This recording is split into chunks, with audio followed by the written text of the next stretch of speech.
Mula sa Luzon, sa Visayas, sa Mindanao at sa iba't ibang sulok ng mundo, kami po ay nagpapasalamat sa inyong panonood ng Maharlika Pilipinas Basketball League. Liga ng bawat Pilipino. Coming back to you live from the Bataan People's Center for the first time in the 6th season of the MPBL. And there you see the homegrown star, J.R. Olegario of the Parañaque Patriots. He had 20 points in their previous outing. He will go up against another guard here in the MPBL who has been dazzling a lot of people. Robbie Darang, recently selected as well in the PBA draft. He will represent the Bataan Risers, who are looking to snap their 5-game losing skid. They have defended their home court already in the 6th season of the MPBL, but that was the Orion Sports Complex. Now we are back to the OG home court of Bataan, the Bataan People's Center. Thank you for joining us, folks. This is Mix Gomez at your service, alongside Coach Mike Perez and Gianna Llanes. Now, as soon as Coach Mike Perez found out who we were going to feature for our live shots, he had one good reaction for us. And so, what excites you the most in that matchup between J.R. Olegario and Robbie Darang? I think it's the speed at which they play the game, and they bring a lot of energy to both their respective teams, and it's going to be really good to see them on the court at the same time. By the way, there's no Jello Razon in this game for Parañaque, and so all eyes may be on J.R. Olegario to score a lot of points for Parañaque in this game. Let's talk about their previous outing in the career game of Jello Razon. He did score 34, but Olegario was right there with him with 20. Yeah, agree. And that was a really hard-fought victory para dito sa Parañaque over the Gutsi Mindoro. 11 ties and 9 lead changes. Trailed for the most of the contest, but they really did a good finish in that game. Jello Razon had 34 points like what you mentioned. Olegario had 20, including 15 in the fourth quarter alone. And Ruaya chipped in 12 points. It was about making shots and making threes. They tried to turn those turnovers into points and exploited the transition advantage. There was a plus 12 in fast break points and 47% field goal, which is really good para dito sa Parañaque in that win. Coach Mike Segigit has always known Jello Razon as a guy who would bounce back after some low points in his career, and after being undrafted, he scored his career high, and guess what? He's now a part of the training camp of TNT Tropang Giga. Congratulations to Jello Razon. As now we move on to the previous game of the Bataan Risers. Let's talk about their loss to Binyan. It was by 11 points. Yeah. Determinadong pumasok sa playoffs itong Bataan. Kaya lang, in last 5 games nila, they dropped it. They lost that one to Binyan. There was a flat start. They dug themselves a 45-57 hole after 3 quarters. Tried to come back but could not overcome their slow start. Rafi Octubre had a season-high 26 points. Robbie Darang had 10 points in that match. And they gave up a lot of rebounds and gave up fast break points. They were minus 10 on rebounds and fast break points altogether. Sure, they got volume shots, pero they had 3 lesser makes. And yung missed free throws na walo really told on them in that loss. Well, from a road game, now it's back at home. And at the real home of the Bataan Risers. James Castro even told me it really is more nostalgic. It means more to play here in this venue, the Bataan People's Center. Let's turn you over to Miguel Pere to get things going. Risers, live at the official MPBL Facebook page, YouTube channel, MPTV Signal Channel 98, MPTV Channel 53 on satellite, and on Pilipinas Live app. This is the 2024 Manny Pacquiao's MPBL Season 6 presented by Extreme. Let's meet our starters. First, for Parañaque Patriots. Starting at guard, number 11, Keith Pido. The other guard, number 27, Paulo Castro. Center, number 7, Big Boy Hernandez. Power forward, number 42, Lian Martel. And the other forward, number 10, Joshua Galliano. Their head coach is Mike Sagigit. Assistant coaches, Stephen Mapera, Philip De La Cruz, Al Vergara, Lito Aguilar, Syke Miguelino, and Olan Santos. Assistant team managers are Joel Mendoza and Councilor Marvin Santos. Team manager is Jamal Vizcara. Team owner is Honorable Vice Mayor Joan Villafuerte. And now, Bataan People's Center, get on your feet, cause it's time to meet the starting unit of your One Bataan Risers. Kamayakos! Starting at guard, number 18, Tutoy Ramirez. To guard, number 10, Jeff Santos. Center, number 39, Jamil Gabawan. Power forward, number 11, Rafi Octobre. And at small forward, number 22, your very own from Hermosa, Bataan, Ives Sazon.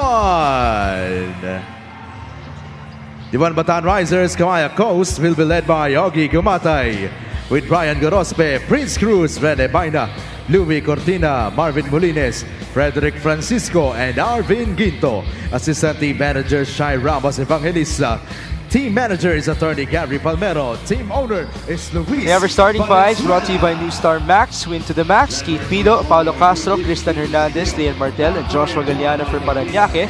And then it's Adrian Ramirez with Jeff Santos, Jamil Gabawan, Rafi Octobre, and Ives Sazon for the Bataan Risers. Octobre actually was the top scorer for Bataan in the previous outing. He had 26 points. And so I asked him, Coach Mike, ikaw ba, are we gonna expect more things from you because of that 26-point outburst in terms of your shooting? Sabi niya, well, ako naman, I don't expect too much from myself. Wag naman tayo ganun.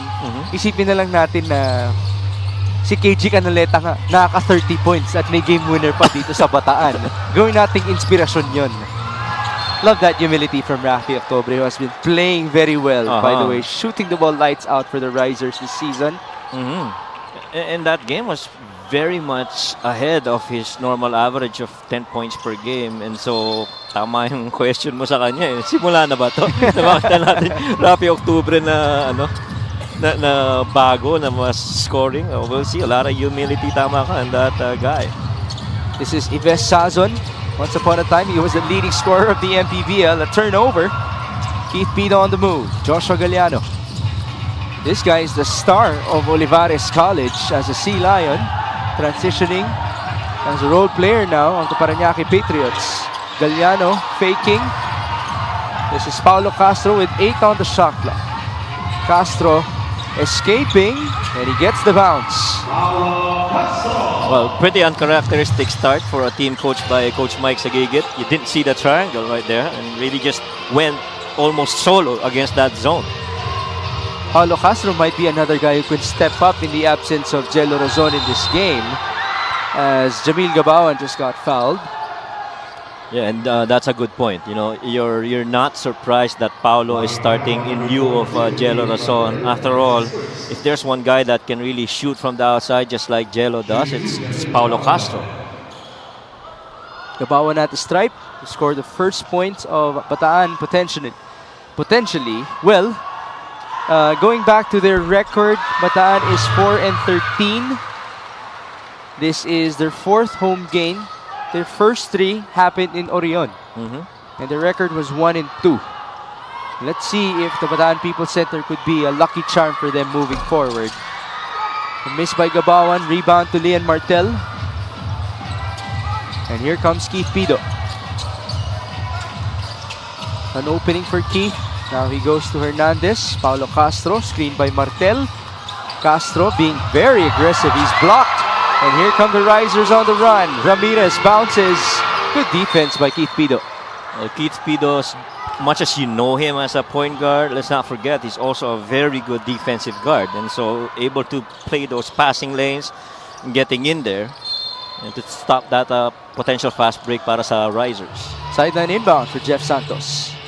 This is Adrian Ramirez, the finals MVP of ICC with Coach Odi Gumatay in the NCRAA against the Sea Lions, by the way. So these are actually familiar foes for Mr. Ramirez. Ives Sazon misfiring. Now that's a guy who I asked, saan ka masanay? So Rion o dito sa Bataan People's Center? At sabi niya, sanay naman ako sa pareho, pero tanggap ko na kasi na mahirap sumut dito sa Bataan People's Center. Just like what Levi Hernandez told me. It's another steal. 2-on-1 action. Galliano feeds. Martel will finish. Well, between these two teams, Bataan is actually a better fast-breaking team than that of Parañaque. And so you're a little bit surprised at the pace that Parañaque is playing the start of this game. Score is 4-1. There's a foul by Big Boy Hernandez. It's still quite weird to see him not play with Paolo Balde.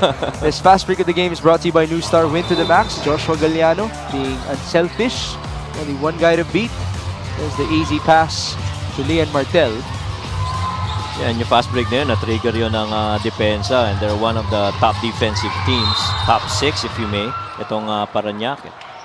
Now there's a foul on that drive by Yves Sazon. He will be tested at the line.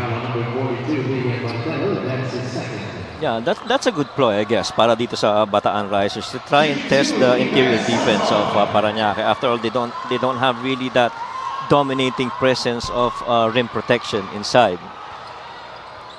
And magandang i-challenge yan, no? Lalo na if you have Hernandez on the move and he's not set up to wait for those shot blocks. That's also quite good to see from Yves Sazon, who we know as a shooter.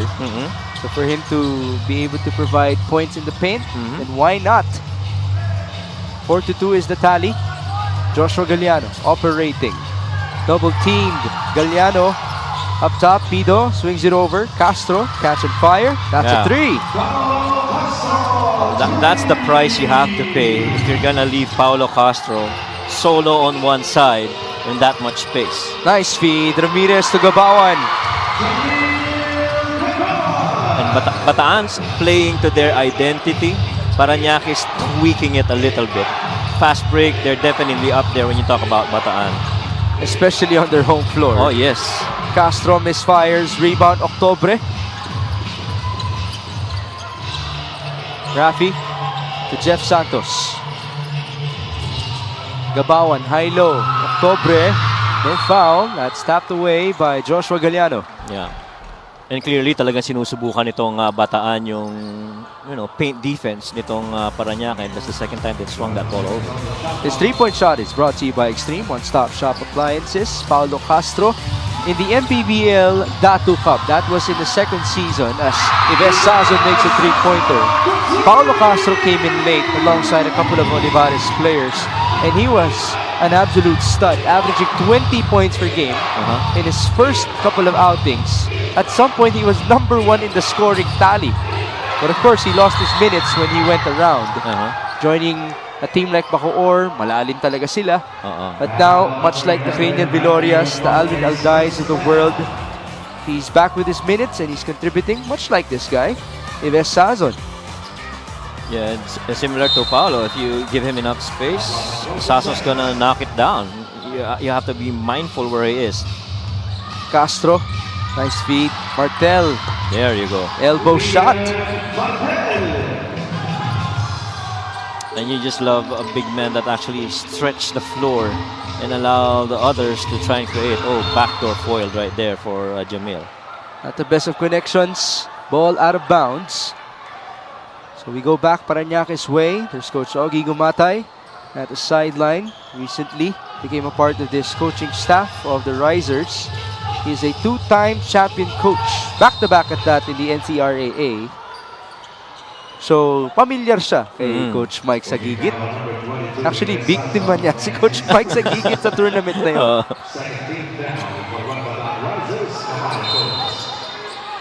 Sideline inbound for Keith Pido. He gets it back. Over 4 minutes gone by. Is this a zone? Yes, it's a zone, and they're trying to use side ball screens against it. Pido onto the left. Great unselfishness. In and out for Castro. Offensive rebound. One more. Paulo drives. He hangs. Sorry, miss. And here come the Risers. Forward pass. Jeff Santos for two. At the pace that this game is being played, you'd say this is more swinging the momentum of Bataan. And the mere fact that you're playing at home brings you more energy. 9-all. Halfway done in the opening frame. Paulo Castro onto his roller. Hernandez, no foul. Ball tapped and recovered by Parañaque. They go to Keith Pido. Screen by Martel. Pido off of the switch is against Rafi Octobre. Pido will pull up. Yes, Oh, yeah. what a move. Kumpiyansa yung bitaw galing sa elbow na yun. Rafi, sasag ka sa akin. Eto, I'll rise up, try and challenge this. By the way, speaking of confidence, that's the usual thing that gets raised when you get drafted in the PBA. Yes. Congratulations to Keith Pido. Jeff Santos, too strong. Rebound Pido. Forward pass. Joshua Galeano. 1-2. No foul. Great honest defense by Sazon. Counter run. 3-on-1. Gabawan. Ramirez with a layup.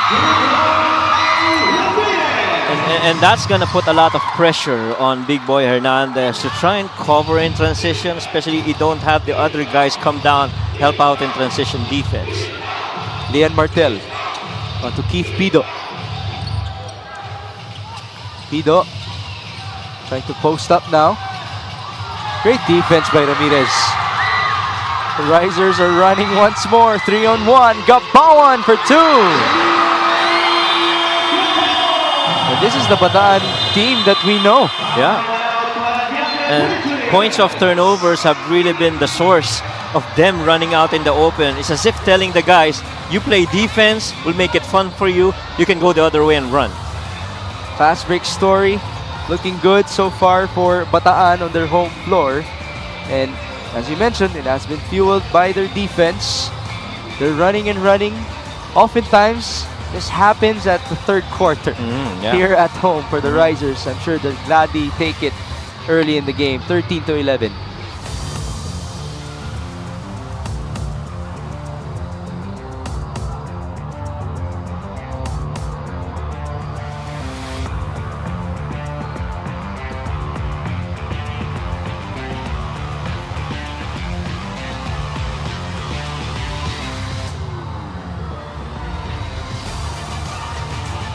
We have our player matchup for tonight, featuring a couple of big men in the MPBL, John Uduba and also Rafi Octobre. Uduba also got drafted in the PBA. By the way, congratulations to him. At congratulations din kay Rafi Octobre, who scored his career high 26 points in their previous outing. Yeah, and yung dalawang player na yun, Uduba and Rafi Octobre. Rafi is really more of a perimeter guy that can score. How about Uduba? How about those 9.4 rebounds? Yeah. Si Uduba is really more of a perimeter game. Mas maganda yung field goal percentage niya because he's closer to the rim and, you know, better percentage to make those shots. Uduba's number 3 in the league in rebounding, by the way, at 9.7. Let's turn you over to Gianna Llanes. Bataan's Rafi Octobre and Parañaque's John Uduba are actually very similar when it comes to their demeanor. Sobrang kalmado nila pag kinakausap off-court. On-court naman ay mahalaga sa kanila to think of their happy place when carrying out their duties on the team. Kwento ni John na bilang assigned rebounder ng Parañaque ay nagagamit daw niya ang kanyang experience in track and field from his younger years. In fact, nakakapag-practice pa rin siya ng high jump event hanggang ngayon. Itong si Rafi naman listens to a lot of reggae to keep himself composed during games. At bilang veterano ng Bataan, he taught his teammates how to meditate and go to their happy place to stay composed too. Back to you, Migs and Coach Mike. So si Rafi Octobre, medyo peaceful. Oo. May meditation. Si John Uduba, intense naman, takbuhan. Oo. Kanyang specialty. You know, for a guy at his height, to be running that fast, Yeah. that's really interesting. Yeah. Pero hindi ko ma-reconcile na nakikinig siya ng reggae tapos naka-cornrow si Rafi. Ibang level na yata. Ibang yun. level yun. Yung siguro pwede niya gawin yun habang nag-chill sa Kamaya Coast. Oo, yan. yan. Para kay Rafi Octobre. Pwede yan. This is Adrian Ramirez on to Jeff Santos for 3. In and out. Not gonna beat the buzzer. Offensive rebound. Ives Sazon, second try. Yes, sir. Well, that was a very good set for Bataan. And the Bataan People's Center is well alive Oo. for our MPBL Saturday. Ang nagpaganda dun is yung drive and kick, wala. Get the offensive rebound and look for the 3 immediately. And Sazon obliged it. This is Jamal Vizcarra. Couple of fakes, feet inside, stolen away. Good anticipation by Sazon. Ives down the middle. He's fouled by Philip Manalang. Tsaka medyo mahirap pigilan a player full steam ahead. As you see this play, that missed shot right there, good rebound, and then that relocate 3 for Sazon. Sabi nga ng mga coaches, you get an offensive rebound, ang unang hanap mo, 3-pointer kagad. Lahat ng players nasa loob to get that rebound. That's the second 3-pointer of Yves Sazon in this game, who now sits down. Pasok dito sina James Castro, Alex Ramos, Robbie Darang, and Mitchell Maines, joining Jason Grimaldo. This is a tall lineup for them. Yes. Darang to James, their former All-Star. The Astro Boy feeds. Alex Ramos, no good. Rebound, JP Sarao.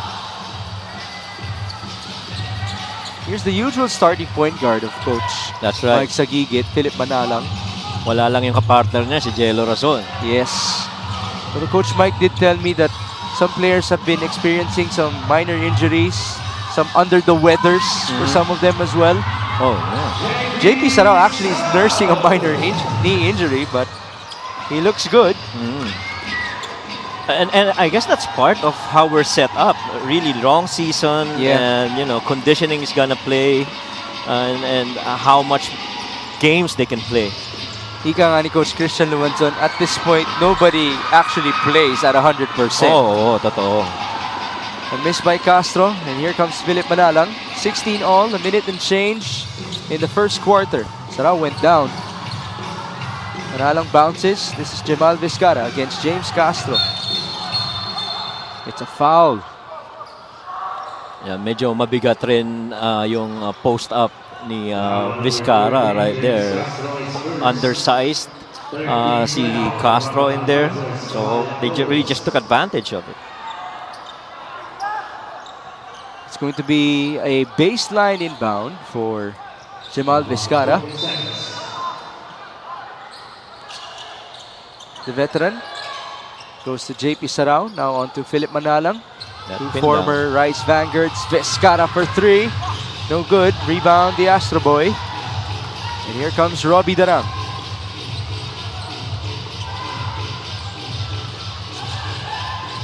They swing it over. Mitchell Maines. Drive. Foul. There's a push. And what allowed Mitchell Maines to actually attack that closeout, medyo mahaba yung tinakbo ni John Oduba, and that left the baseline side open for Mitch Maines to just put the ball on the floor and try to exploit it. Maines has been the rising star of Bataan this season. Let's check his numbers in their previous game. He only had 7 points, but he did have 10 rebounds. Normally averages 11 points, 6 rebounds a game. I remember, did we cover that game? I think we did.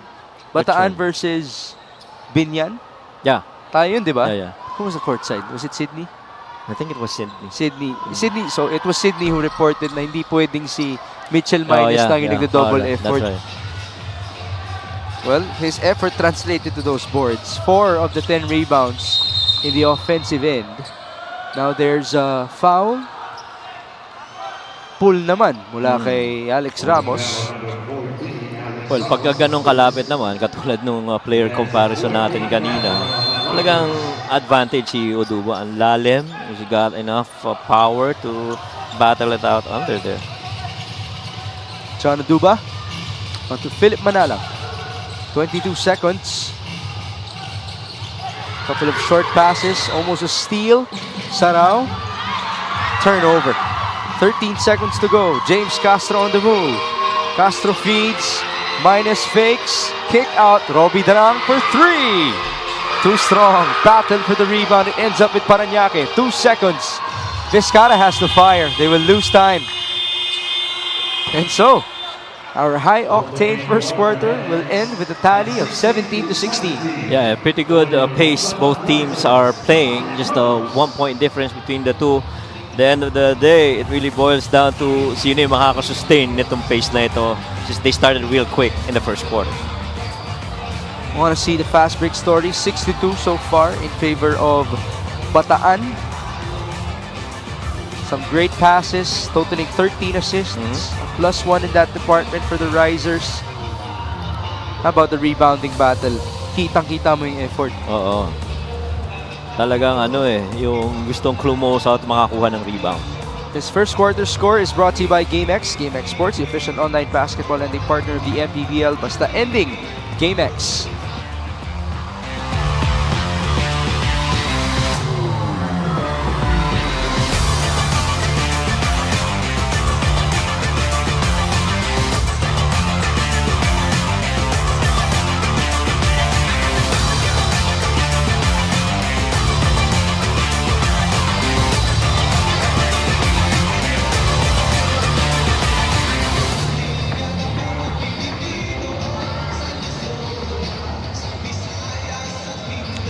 Kwento ni Coach Mike Sagigit that the recent PBA draft is actually the only one that he's ever watched from start to finish, and he was absolutely heartbroken when he did not hear Jello Razon's name. He immediately picked up the phone daw, tinawagan niya si Jello to tell him, I still believe that someday it's gonna be Jello Razon picks this team rather than this team picks Jello Razon. And he used that to fuel him down with Jello now playing in a pocket tournament in Cebu. In Coach Mike's words, I am so proud of him and hope that my other players take inspiration to also never give up on their dreams. So beside Jello Razon's absence, Fort Ruaya and Philip Manalang are also not playing at 100% today due to a fever. Back to you, Migs and Coach Mike. Thank you, Gianna. There you have it. They're not 100%. Yeah. But it cannot be an excuse for Parañaque to not show up against the Bataan Risers. After all, we're at that point in the season kung saan sinusolidify na dapat ng team sa kanilang posisyon sa playoff race, and a single loss might eventually catch up to you. Yeah, So let's see if Parañaque can actually hold up. Yeah, tsaka conditioning wise, your recovery is very short, no? And so you have to get as much rest as you can to be at peak form when game time comes. 17-16 is the tally. This is Jamal Vizcara. Blocked. Good defense by Bataan. Mitchell Minus. Good steal. That's by J.R. Olegario. Sarao taking the pass, and he got fouled. 2 free throws. And that's the very first set earlier that we've seen itong Parañaque go to their triple post attack. Vizcara right there in the middle of the post, but got swatted away. Good thing that Olegario was able to snatch that ball away on the other end. JP Sarao, first free throw is no good. He is a 67% free throw shooter, averaging 9 points and 4 rebounds per game. This is another guy who went undrafted. So I'm sure he would want to make a statement as well in the MPBL. After all, it's not the end of your basketball journey.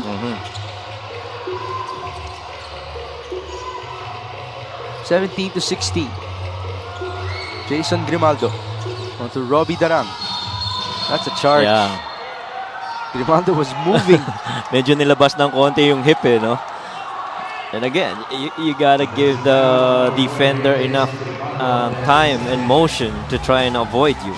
But if you keep going on their path, then talagang magpapaul yan. Kulit din kasi ni J.R. Olegario. Minsan pag maliit, makulit na nakakapuwing, no? Yes. Vizcara, that's stopped away by Minus. Yeah, and they've been using Vizcara so far as the focal point of the triple post and allowing Oduba to move from the weak side. Sarao, inside, unable to score. Rebound by Minus. Mitchell, driving and feeding. Robbie Darang. Cross court. James Castro. Nice feed. Minus reverse. Yeah.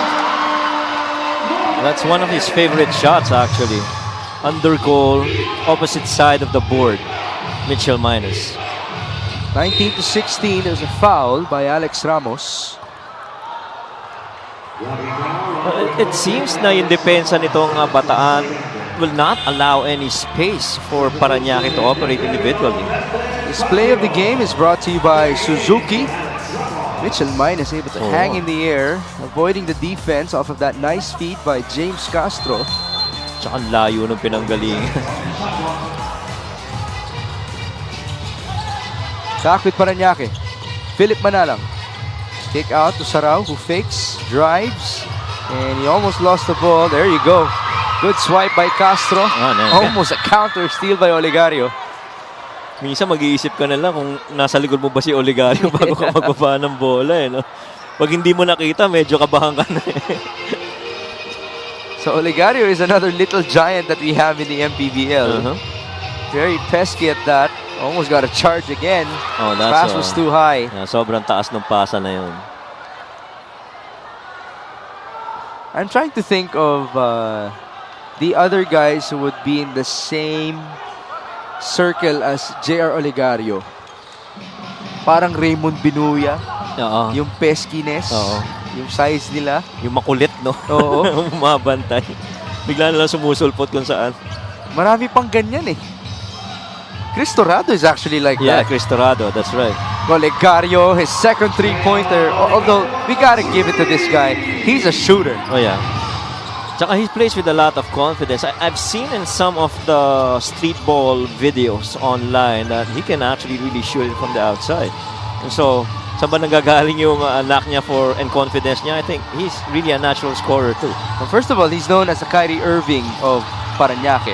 Quite known in his town.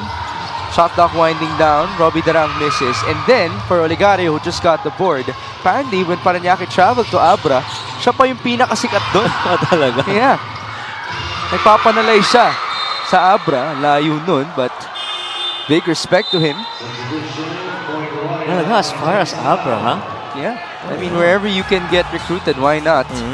Let's see that step back by JR Olegario. A good fake. Allowed that defense to fly by and just step back for that triple. 19 all. Jamal Vizcara against Dante Paggio. Turnover story, 7-5. Ball out of bounds in favor of the white shirts, much to the surprise of Dante Paggio. Against that zone, dalawa ang attacking ginagawa nila Coach Mike. Either a ball screen or a solo side right there, meaning may poste at may wing. Vizcara feeding the ball. There you go. Yeah. 2 points for John Aduba. And I guess that answers the question bakit better yung efficiency sa field goal nitong John Aduba, because he takes those shots very close. Darang. Paggio back to Robbie. They swing to the left. James Castro still against that zone. Paggio pulls up. That's short. Rebound Uduba. And here's Philip Manalang. Always pushing forward to Jamal. The cutter is Olegario. Wow. Nice play. Basket and one for JR Olegario. When you've got that ball on the wing, that corner guy, weak side corner is always that dangerous cutter, which Olegario definitely showed us. Everybody had their eyes away from Olegario, and he was the only one who saw that spot, and he went in there and took that shot. He's a different player now. Oo, iba yung kumpiyansa eh, no? First couple of games, he would just be the hometown favorite of Parañaque. Papasok for a couple of minutes. He'd be that energy guy, but he made his impact one step at a time. Had 20 points in the previous game. That might just be his breakout game. At ngayon, it could be his statement of consistency. Yeah. He's good for about 5 points per game, but right now, at least in the past 2 games, he's been very aggressive offensively, let alone defensively. Pagbigyan na natin yun kasi ganun talaga siya. Pero yung to score, you know, ang laking bagay yan para kay Olegario. He already has 8 points in this game. Staying aggressive, Olegario, nice feed. But it did not land onto John Aduba. 4 on the shot clock. Jamal, tough shot, almost made it. And there is a loose ball foul. That's going to be on Adrian Ramirez. Hirap-hirap din yun as he was trying to box out John Aduba. Pero ngayon medyo, parang if you observe it, medyo nag-slow down ng konti yung pace ng game with these two teams. Sure, Bataan still gonna go and try and run, make or miss. Pero good thing is that Parañaque is able to recover defensively. Aduba is a 63% free throw shooter. The first one is good. That's 3 points and 6 boards for him. You go back to Gianna. Wala si Carl Bringas para sa Bataan ngayon dahil sa ankle sprain habang na-fracture daw ni Dom Vera ang ilong niya sa practice. Maturity ay natutunan daw ng One Bataan Risers during their last game against Binyan, especially from KG Canaleta and Carlo Lastimosa. Going against a lot of veterans, nakita nila kung paano maging kalmado sa lahat ng sitwasyon, and aware that Parañaque is a younger team, they are hoping to use that maturity learned from Binyan to their advantage. Their number one focus is really out-rebounding their opponents today dahil indication daw yun ng kanilang equal balance of that maturity but also conditioning. Back to you guys. Right now, in terms of rebounding, it's quite equal. At 15 to 14, kalapit lang. Let's see if Bataan can be better in that department. That's their 15th board, and this would be assist number 9 and points number 20 and 21. Well, I'm not surprised that Parañaque is in there battling out in the rebound. What I'm surprised is Bataan being really close in that department. There are -5 average versus dito sa Parañaque, pero consciously going for those glass. 24-21, Philip Manalang dancing, leaning over, and that's a foul. Alam na ni Pagyo, nahuli ako sa likod. This fast break of the game is brought to you by New Star. Win to the max. Adrian Ramirez, another forward feed. Ang best na natin nakita yan sa game na to. Oo. And kaya kailangan efficient ka in your field goals so that hindi tatakbuhan ka agad. Kung matakbuhan ka man, at least may chance ka bumaba. Manalang. First free throw is good.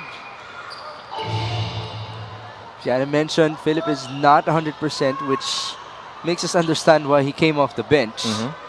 Although he's been a super guy in the season for Parañaque.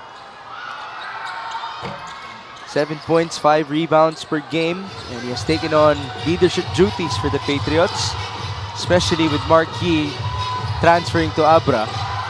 A lob, recovery for Pagyo, kick out to no one. I wonder who that was for. Pero to your point dun kay Manalang, he's actually logged in, considerable minutes, averaging roughly about 26 minutes per game, second only to Jero Rason, who plays roughly about 27. And so, may wear and tear talaga na mangyayari. And so, kailangan alagaan mo yung conditioning mo and recovery. Paulo Castro. Defended by Hernandez. Screened by Hernandez. Defended by Ramirez. And this is Galliano. Good defense by Bataan. Gabawan might have hurt himself.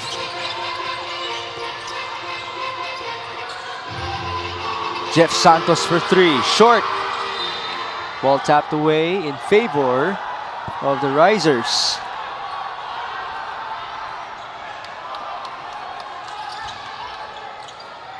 Baseline inbound for Adrian Ramirez. Jeff Santos all alone. A three-pointer. Yeah, that's bound to happen. You know that Santos can actually knock it down from the outside. So, kailangan you're aware where he is on the floor. That is three-pointer number 3 for the Risers. We've seen a total of 6 threes in this game so far. Pido, mid-range, no good. Ball tapped away by Jamil Gabawan. Ooh, Parañaque very surprised about it, but the referees, it seems like they will change it. And napakalaking problema ang binigay nitong zona nitong Bataan against Parañaque. Hirap mag-execute ng kanilang usual na triple post, and even if they scheme it, nakaka-recover yung defense eh. Pido. Drive and feed. Paulo Castro's turn. Yeah. He hands it off. Galliano found an opening. Josh is fouled. 2 free throws. Just a gutsy attack there by Josh Galliano. They didn't have anywhere to go. You saw that drive going from the left side going to the other side. Couldn't get any, and Josh couldn't find any spot. Talagang hinanap na lang yung gap kahit gaano kaliit. Makapasok lang, makapenetrate inside. He is dubbed as the future by Coach Mike Sagigit. Itong si Joshua Galliano. whether it's his future with Parañaque or wherever he may be in his basketball career. There's just so much potential in Joshua Galliano, who averaged close to 20 points per game when he was playing for Olivares. And here he's averaging roughly about 10 and 7 rebounds per game. Paulo Castro from the corner, too strong. Rebound to Bataan. And here's Ramirez, cross court, Gabawan. Jamil, that's a mismatch. Mismatch right there. Inside, kick out. Santos drives. Santos is fouled. Basket and one.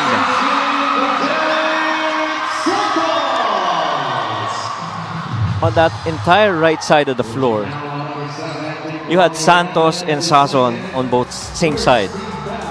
You can't leave Sazon in the corner. Di mo rin pwedeng bitawan si Santos. So he just drove it, and so Pido could not help out. Here's the bonus for Jeff Santos. Points in the paint. It's now 14-10 in favor of Bataan. Jeff Santos has 7. Make it 8. And we have a deadlock. So far, if there's one team that's really having the momentum here, I feel it's Bataan.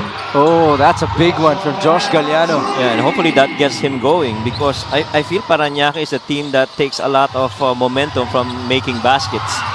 Almost a steal. Dangerous pass. Yeah. Yeah. Layo ng binahe, ang taas. Tatapikin talaga. This three-point shot is brought to you by Extreme One-Stop Shop Appliances. Joshua Galliano given space. He makes Bataan pay. And so it is back to a 3-point lead for the Parañaque Patriots, 30-27 with 1 minute and 46 remaining before halftime.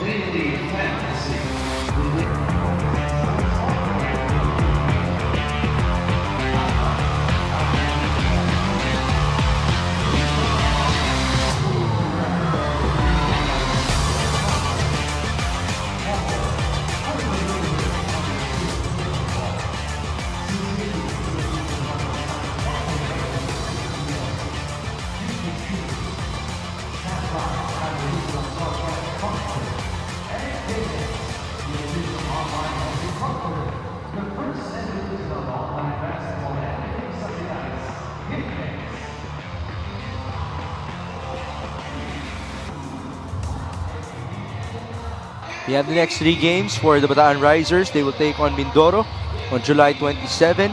Then they will go back home to face San Juan on August 1. Tapos, biyahe naman. Papuntang Caloocan to take on Batang Kankalu on August 9.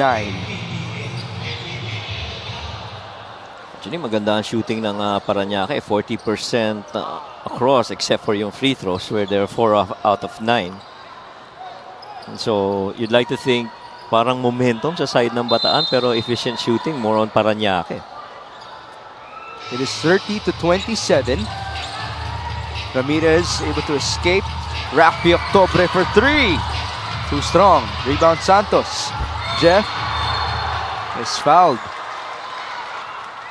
And you love a player like that who's not limited to shooting from the outside, but can also crash the boards and get offensive rebounds and second chance points.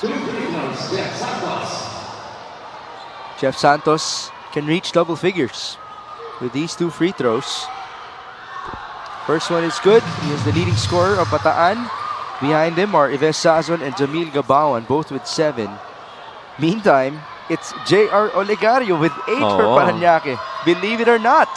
Parang, sige, Jello, pahinga ka muna. Ako na bahala dito. Parang ganun. Anyway, naka-15 naman ako fourth quarter last game na nanalo tayo. So, steady ka lang dyan. If he can be consistent for Parañaque, I'm sure they will gladly take it. If he can blossom into a star, why not? That's a steal by Keith Pido. Behind the back, Pido pulls up. Off to the left. Might have rushed that one. Yep. And you see the reaction of Coach Mike Sagigit from the bench. He knew that could have been a better decision at that point. You had numbers, pero it is what it is. So, forget that play and move on to the next. Sazon, that's a lot of space. short. Rebound to Ford Druaya. Ooh! Oh, Sorry pass. yun yung mga unforced turnover na ayaw mo eh. Dalawang magkakampi nag-agawan sa rebound when they released it. Out of bounds pa. Vice Mayor John Villafuerte present here in Bataan. Look how focused she is at the sideline. Adrian Ramirez. Octobre, turn around. Yes! And you don't wanna start this guy from making shots from the outside. Mas maraming pressure yan defensively for Parañaque. But you're still in a good spot if you're Parañaque. Pretty close game. First 2 points for Rafi Octobre after 3 attempts. Offensive rebound for Parañaque. And Ford Druaya is down. Yeah, that's the right knee he's holding on to.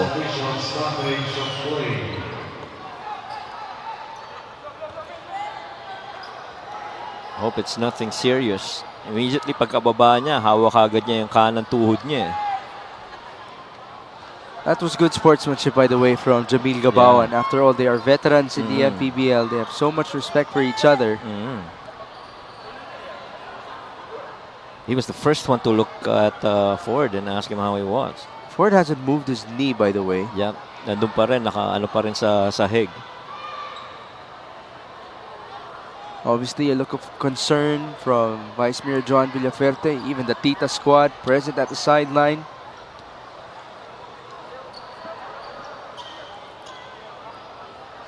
I wonder what this would mean for Parañaque. Even some players off the bench have attended to Ford Druaya. Is that right? Yep. Oo, kasi 6 na sila dyan. Oo.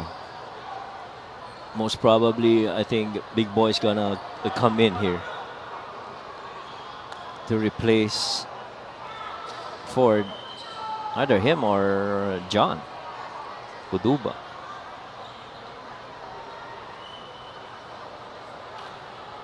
I wonder what is being talked about by Ford Druaya and that staff that Parañaque sent, who's tending to him right now.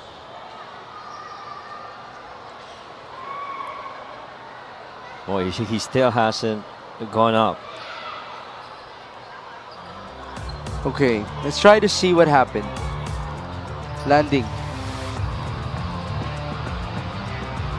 A cover. Couldn't see so much from that angle. It might have been just the impact of Oo, yung the pagbaba jump. lang. Oo, pagbaba. Oo, pagbaba lang.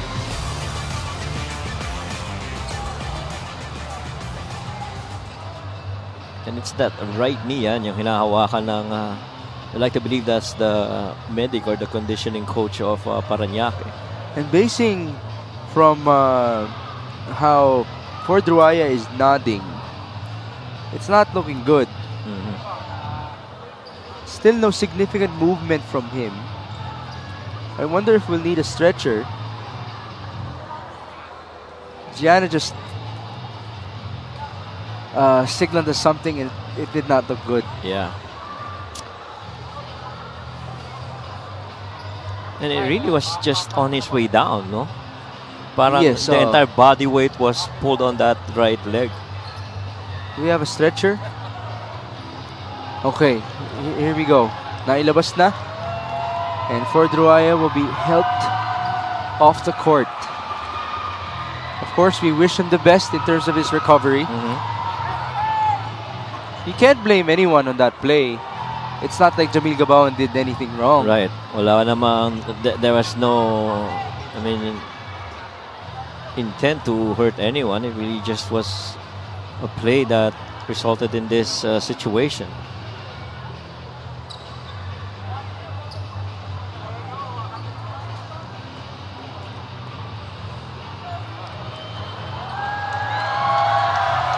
An applause from the Bataan crowd.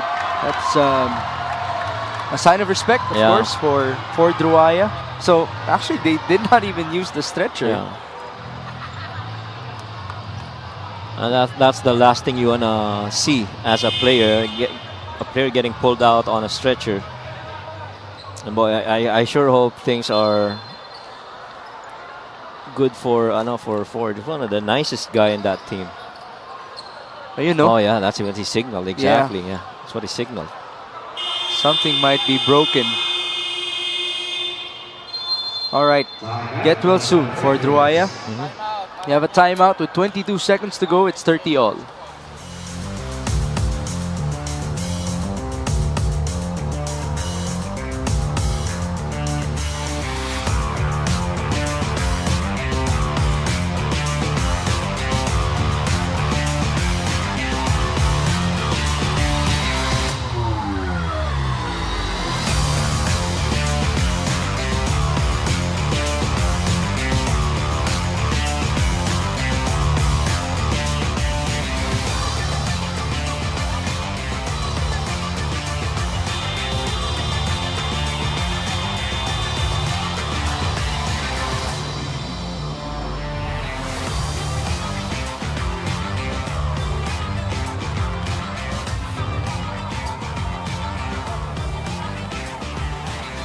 Back inside the Bataan People's Center for the Risers against the Parañaque Patriots.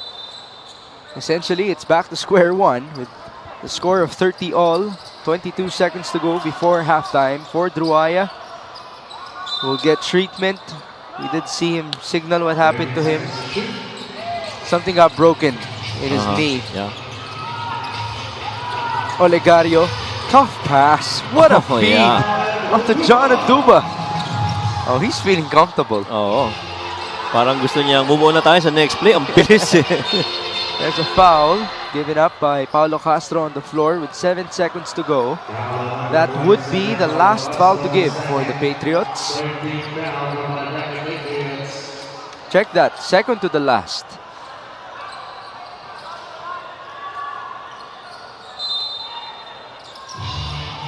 Sideline inbound for Jeff Santos.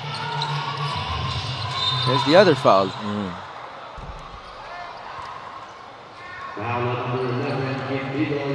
Sinusubukan nilang i-set up si Sazon in that corner. 5.5 remaining. It's going to be a baseline inbound for Jamil Gabawan. There's the lob to Santos. Sazon mid-range. Yes! And that's going to do it for our first 2 quarters. It's 32 all after 20 minutes. Yeah, and that shot though doesn't matter whether in 3 or long 2. He just had very small dip on that shot. See this, caught it, quickly rose up and took that shot and hit bottom of the net. This Sazon, even though he told me that it's not easy shooting here in Bataan, it seems like he feels right at home.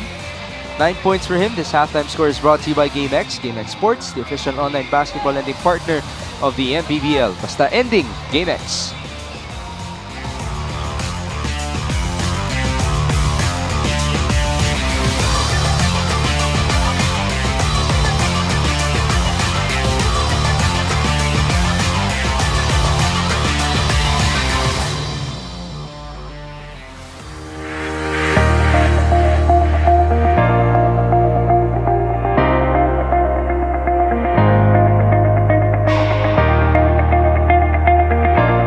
Sa ating major sponsor, Daily Fantasy, and napakagandang development for the league dahil unti marami na nakapansin, and based dun sa mga previous mga sponsors natin, and especially itong new one, yung Daily Fantasy, is yung popularity ng league is growing, and that's the reason napapansin tayo ng mga advertisers and sponsors, and nandito tayo ngayon sa signing of contract, and hopefully maging successful yung partnership and more sponsorships to come for the league.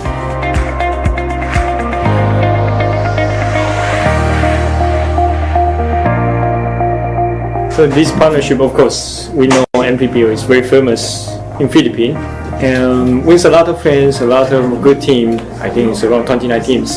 Of course, will help us in the daily fantasy for sports betting platform in the future cooperation with you. Daily fantasy is a fantasy game. I don't know if you heard about it. You can choose your own members in the player and to have your own team and then join the competition. And nakikita nila na ang liga is, yung mga fans natin growing din. So yun yung factor. And in that aspect, matutulungan natin sa sigamin nila.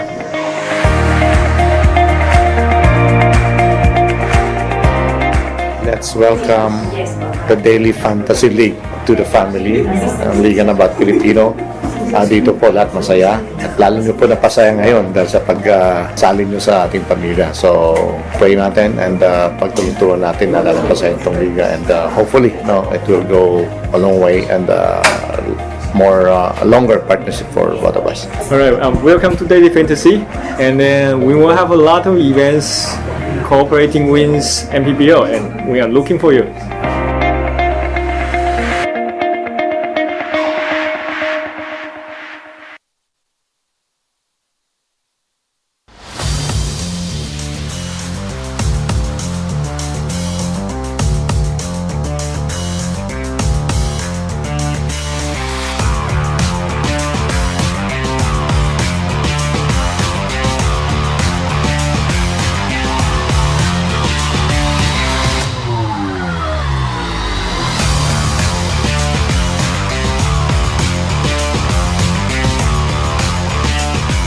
Nandito pa rin po tayo sa Bataan People's Center for Maharlika Pilipinas Basketball League. Ako po si Gian Alianes and we are down to our third and final game for today. It is halftime of our game between the One Bataan Risers and the Parañaque Patriots, and the score is 32-all. For our halftime interview, kausapin naman po natin ang Vice Mayor of Parañaque, also the team owner of the Parañaque Patriots, Vice Mayor Joan Villafuerte, and the Vice Governor of Bataan, the Honorable Maria Cristina M. Garcia.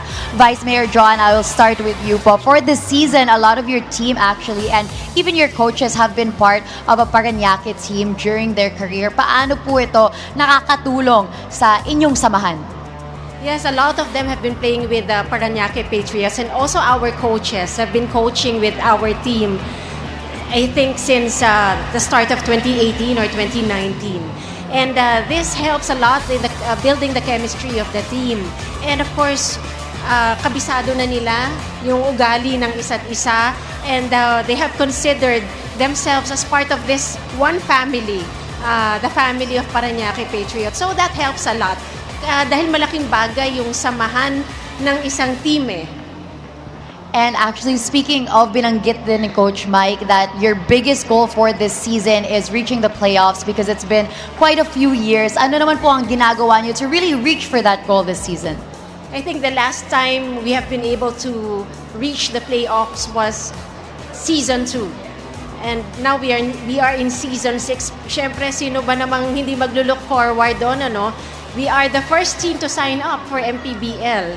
And we are very proud of that. Pero syempre, gusto naman namin pasayahin ng mga taga-Parañaque. And as we all know and we have observed, talagang mga taga-Parañaque mahilig sa basketball. And that's very evident yung aming home crowd. Tuwing may laro kami sa Olivares, talagang nandyan sila. And even during practices, the fans also visit our team. And so we are looking forward to reaching the playoffs para naman may maisukli kami sa suporta na ibinibigay sa amin ng Parañaque home fans. And actually, even though we are in Bataan's home court, you still have a few fans here, and I'm sure there's a lot of people watching right now supporting your team as well. So, pasalamatan nyo naman po lahat ng sumusuporta sa Parañaque Patriots. Yes, pinapasalamatan namin ang Okada Manila, who has been supporting the Parañaque Patriots ever since. And of course, our official hydration partner, SIP Plus. And pinapasalamatan namin ang Top.ph, ang Vikings. And of course, we would like to thank our Mayor Eric Olivares, our Congressman Edwin Olivares, at ang buong sangguniang panlungsod ng Parañaque, ang ating Majority Floor Leader, Councilor Marvin Santos. Lahat tayo, sama-sama mga taga-Parañaque, para sa Parañaque Patriots. Abangan niyo po ang ating home court game sa July 26 sa Olivares Coliseum, at inaasahan namin na punong-puno na naman ang ating home court para sa darating na July 26, Parañaque Patriots versus Abra Weavers. Thank you. Maraming salamat din po. Once again, that was Vice Mayor Joan Villafuerte, the team owner of the Parañaque Patriots. Ngayon, kausapin naman natin the Honorable Maria Cristina M. Garcia, the Vice Governor of Bataan. Kayo naman po, ano ang masasabi nyo sa performance ng inyong koponan, especially so far this game because it's a very close game? Actually, masaya po kami at nakita nyo naman first quarter pa lang, dikit na dikit yung laban ng ating mga kababayan. Siyempre po, yung pagtulungan ng malaking bagay po talaga yung home court advantage. So, we want to maximize na yung audience natin talagang mag-cheer para sa ating mga players, sa ating mga coaches. Actually po, ibinahagi din ng inyong players and coaches that they all have moved here to Bataan. This is truly their home. How important is this and how special is this, lalo na sa mga homegrown players who want to play for the One Bataan Risers someday? Siyempre po, binibigyan natin ng chance yung ating mga homegrown talents sa ating mga kabataan na ma-enhance, ma-develop pa ang kanilang mga talents. At hindi lang po ito through basketball, through other sports also. And ang ating provincial government, kasama si Gov. Joen, ating mga congressman, mga mayors, talagang yung infrastructure-wise, lalagay kami ng maraming ovals all over Bataan para nang sa ganon, marami talagang venues para mag-practice ang ating mga athletes, lalo na mga kabataan. And we from the MPBL always love coming here to Bataan po. Pasalamatin nyo naman po lahat ng sumusuporta sa One Bataan Risers. Una-una po sa ating mga kabayan, lalo na doon sa People Center, ipagpatuloy natin ang pag-cheer sa ating Bataan Risers up to the last second. Nakita na po natin sa pag-cheer po natin, talagang dikit na dikit ang laban nila tonight. Siyempre po kay Gov, sa ating mga mayors, kay Kong Abet, Kong Gila, kay Kong Geraldine.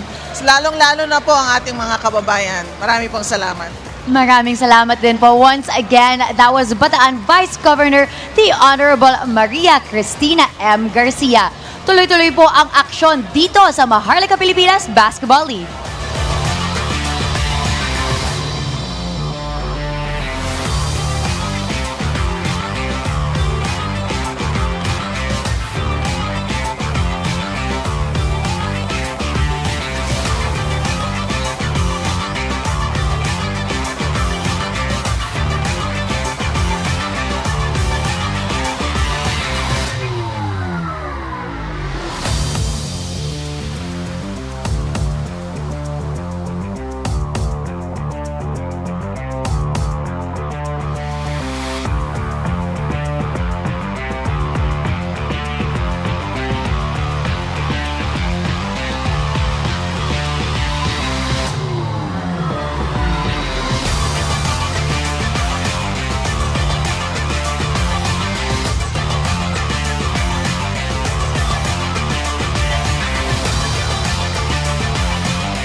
Our halftime score is 32-all. Back to square one for Parañaque and Bataan. Well, no one has actually pulled away. Parañaque led by as many as 5, Bataan by as many as 3. Back and forth we have gone. And so, Coach Mike, please explain to us the numbers in this game. Well, in as much as close itong game na to, medyo struggle na ng konti in terms of makes. Itong Parañaque having 38%, pretty decent, pero merong mga shots na sana kaya na nilang i-basket. And so tied in terms of number of field goal makes. Rebounds, Bataan's been very actively pursuing the glass. Bench points, not surprised here that Parañaque's got more bench points. And in terms of fast breaks, 8 versus 2 in favor of Bataan. In as much as Bataan is a better bench points team than that of Parañaque, ang daming tulong na nakuha today galing sa bench nitong Patriots. Well, JR Olegario has made us mark once more for the Parañaque Patriots after scoring 20 in their previous outing. He has 8. He has also played tough defense, although Yves Sazon has also found the shot as the leading scorer of Bataan, tied with Jeff Santos. We'll see the tally. Right now, Olegario with 8, Castro, Oduba, and Galliano combined for 15, 5 each for them. While on the other hand, for the Bataan Risers, it's Yves Sazon. Mukhang nasani na nga talaga dito sa unforgiving ring ng Bataan. 9 points, Santos with 9, Gabawan has 7, Mitchell Minus has 3. But you have to remind everybody that Parañaque will have to move on without Ford Ruaya in this game. He sustained a very unfortunate knee injury in the second quarter. So we hope for the best in terms of his recovery. Get well soon, Ford. That your team shall move on. Wala ring Jello Razon, who's currently on another province trying to reach his dream of playing in the PBA. At saka yung off the bench na yun ni Oduba at saka ni Olegario, 8 and 5 combined. Really big help from the bench para dito sa Patriots. This is Adrian Ramirez onto Yves Sazon. We give it up. Rafi Octobre, nice fake. Almost a steal. It is completed. Oduba forward. Olegario attacks. Tough pass. Wow. Oduba still no good. Yung pace natin ngayon, nag-start ng third, parang pace ng first quarter, Taas ng energy. Adrian Ramirez firing quickly, unable to score. Both teams struggling in the first minute. Yeah. JP Sarao. High-low. Foul on Ramirez. 2 free throws for Oduba. And sometimes it's really pinpointing where the mismatches is and exploiting it. That time around, Oduba saw that opening and tried to duck in against Ramirez. Clearly, advantage Oduba. This free throw is brought to you by Extreme Appliances, ang subok at kompletong appliance brand ng Pilipinas. A couple of years ago, John Oduba had a succession of injuries. Maraming fractures yan sa shoulder, sa tuhod, kung ano-ano nangyari kay John Oduba. But it hasn't hindered him from getting back to his good athletic form. This season, he has certainly stood out for Parañaque. And for the most part, since Marquis left, he's really been the guy holding the fort on the big spot para dito sa kay Coach Mike sa Gigit. Right. Even though they have a reasonable rotation in terms of their front line, he's the one with the best statistics. Agree. Cross-court pass, Yves Sazon. Driving, Sazon. No good. He's used to those tough shots though. Ball went out of bounds. Tuloy-tuloy ang hiyawan ng crowd dito sa Bataan dahil wala pang nakakascore ng field goal sa third quarter. And you could tell, third quarter, John Oduba is activated right now. Very actively pursuing. Kanina medyo pinipace pa niya yung sarili niya. Nice pass. Jamil Gabawan able to score. Well, here's the thing. Jamil hasn't missed yet from the field. He's 4 out of 4. He's been perfect so far. 1 out of 2 from the free throws. That's in 15 minutes of play for Jamil Gabawan. There's a push by Rafi Octobre.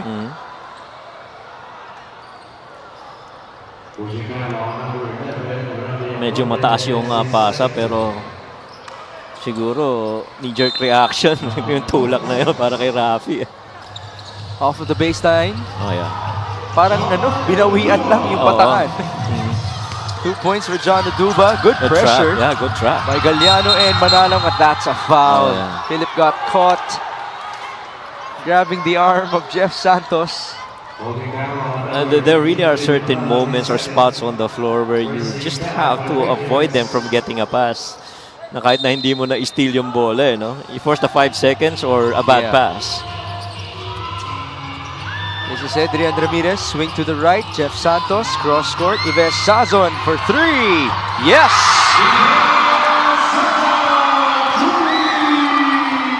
And coaches would always remind you, the best way to move the defense is for a lateral pass. Exactly. You end up with a shooter, he can knock it down too. Sazon is now 3 out of 6 from downtown. He has 12 points. Nice fake by Oligario. JR feed. Able to recover. Galliano, too strong. And here comes Jeff Santos. To Adrian Ramirez. Back to Santos. Nice fake. Santos from downtown. And you see Philip Manalang pointing to the floor. That's a difficult spot on the floor. 2 shooters on the same side with only Philip in between. Who do you pick? You know, either way, they're gonna score on you. Let's see if Parañaque can respond. Almost a turnover.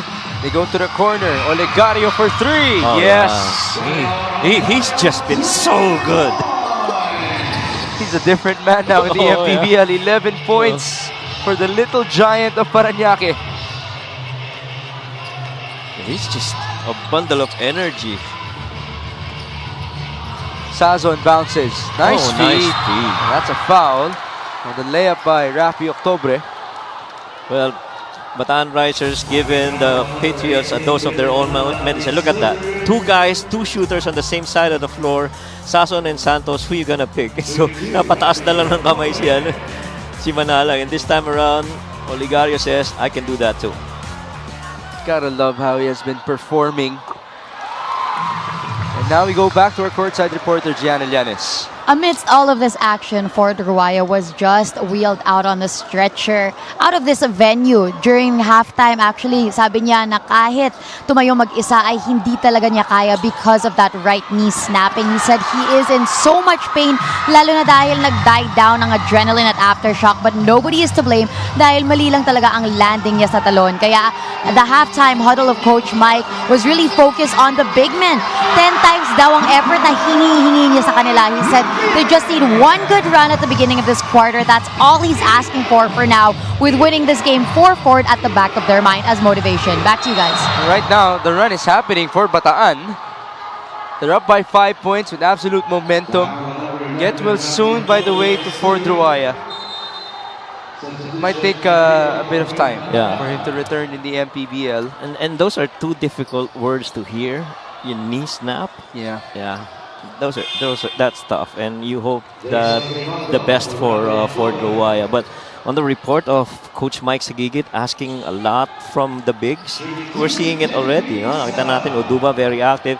This time JP Sarao attacking the cup and being very active. And there is no shortage of big men for Parañaque. Right now, you're seeing Sarao, Oduba, even Galliano is a big 3. And then you have Hernandez, Martel at the bench. And somehow you'd like to see more of Martel then, Well, he did start this game. Yep. 43-40, press break. Jeff Santos. Up top they go, Gabawan onto Sazon.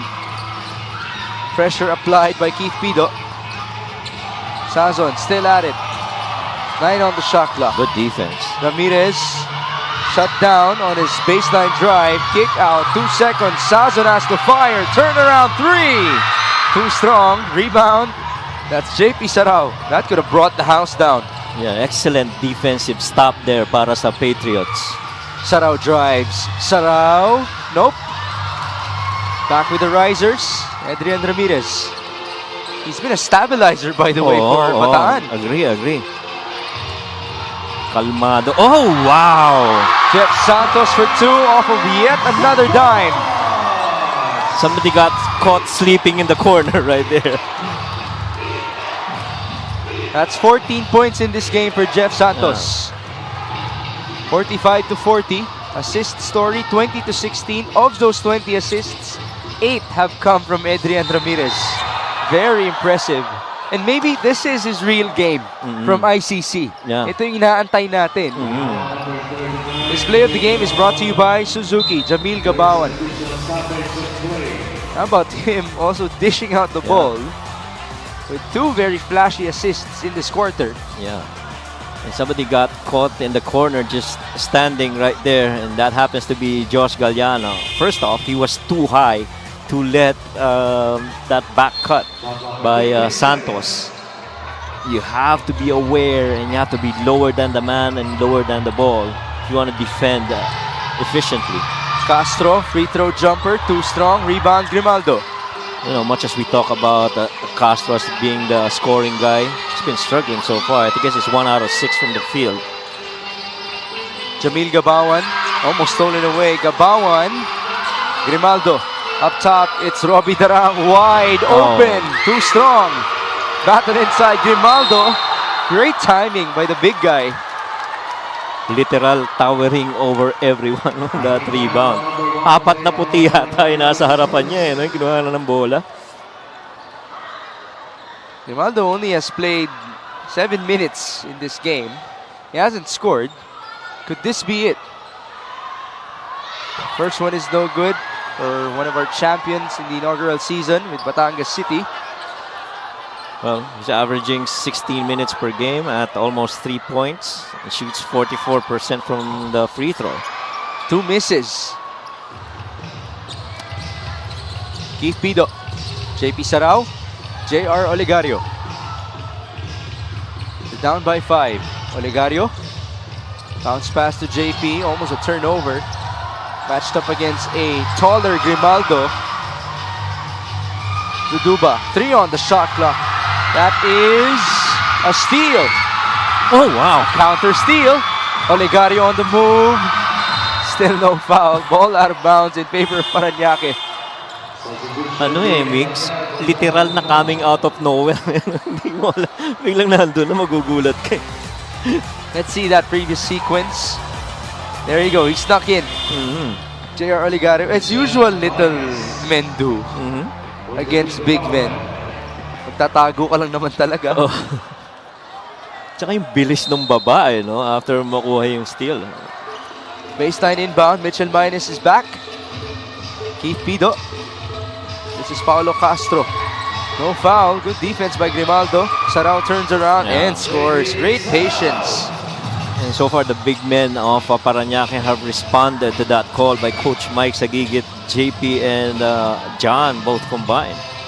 3 minutes and 40 in the third. Grimaldo driving and feeding. Minus. Sorry, miss. Rebound Martel. And here's Keith Pido. On to Olegario. JR. Crossover down the middle. Olegario dashing and missing. Good tap by Martel. Yeah. It's JP Sarao off to the left. Oh, no, no, no. Will there be a review here? Yeah, that did not look good. Yeah, that didn't look good.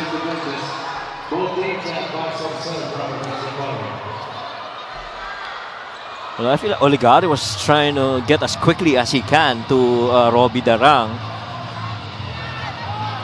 Yeah, this is going to be big for Mitchell Minus. Yeah. The referees will review the previous sequence as to what type of foul it will be. But from what I saw, Minus used his feet. Yeah. Okay. Well, first, good that Olegario's up. Yeah. He was shaken up for a bit. The foul on Mitchell Minus has been upgraded into unsportsmanlike foul. Yeah. Pretty quick there for our referees on that review. Ayun no. Yeah. He tripped JR Olegario.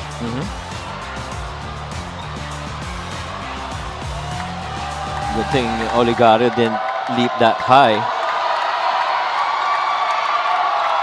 Anspo on Mitchell Minus. Olegario shooting 2 free throws. He continues to lead the way in terms of scoring for Parañaque. And he's, I guess, taken it upon himself to be the Jello Rason replacement. No? Why not? Okay. I did ask Coach Mike Sagigit before this game who can, step up for those minutes of Jello. Unang sagot, Paulo Castro. Makes sense, right? Paulo's also from Coach Mike's program since his college days. Almost the same height. Both can shoot, both can attack. But his second answer really surprised me. Kasi hindi Joshua Galliano as Lian Martel scores. Hindi Keith Pido, hindi Philip Manalang. It's JR Oligario. So meron na rin talaga siyang build-up para sa atin. And so, the trust has been worth it between him and JR. Yeah, and minsan, well, for the most part, as a player, that's all you need. That full confidence of your coach to perform at your level. That's also JR's answer to my question kung paano nga ba umangat yung kumpiyansa niya. And he said it's just the minutes given to him since their last game. Ito na yung dalawang pinakababad na game niya. This one in their previous game versus Mindoro. And you'd like to think that both those instances are, earned minutes because he's actually responded well to the call of Coach Mike Sagigit. And lalo na now that he's not so much of, don't have much of Jello Rason, and so he has to respond. Oligario averages 7 minutes played per game. He's already at 16 in this matchup. Lian Martel, that's his shot. Short. Good tap by Pido, but it's recovered by Bataan. It's now 46-45. James Castro. Ooh, tough fall. There's a foul. It's gonna be on Oligario. The exchanges in the game have been quick. A while ago, Bataan was up by 5 points. Yung mga kanya-kanyang runs, no? And the thing is, to your point, ang bilis din kasi ng laro. Yes. Ang bilis ng balikan. Much to the entertainment of the crowd, by the way. Kaya buhay na buhay sila. Yeah. And remember, this is a hungry crowd as we have a challenge on the court because the home court of Bataan has been the Orion Sports Complex. Itong una natin this season sa ating pagbabalik sa Bataan People's Center. At ibang community yan. It's significantly far naman. Kumbaga, hindi naman walking distance yung dalawang arena. Alright, so take a break because of this challenge.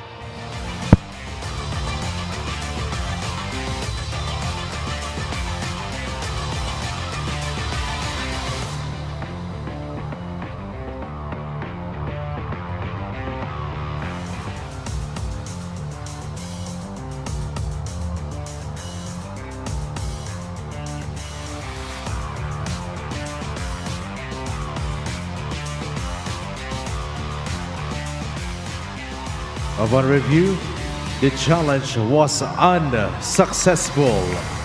All of the floor stays. Foul on number 1, JR Oligario. That's his second foul. Challenge unsuccessful. Oligario called for the foul. Well, Castro did barge onto JR Oligario. Yeah. That's why he tried to plead escape. Naipit pa siya. And then he did not fall down. It was Castro who fell down. Tsaka yung tapik galing sa likod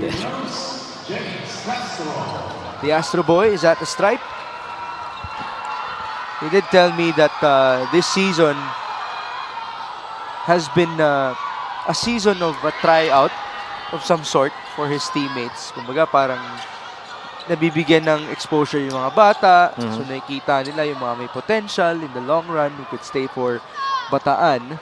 As for himself, syempre, nag-die down din yung numbers niya.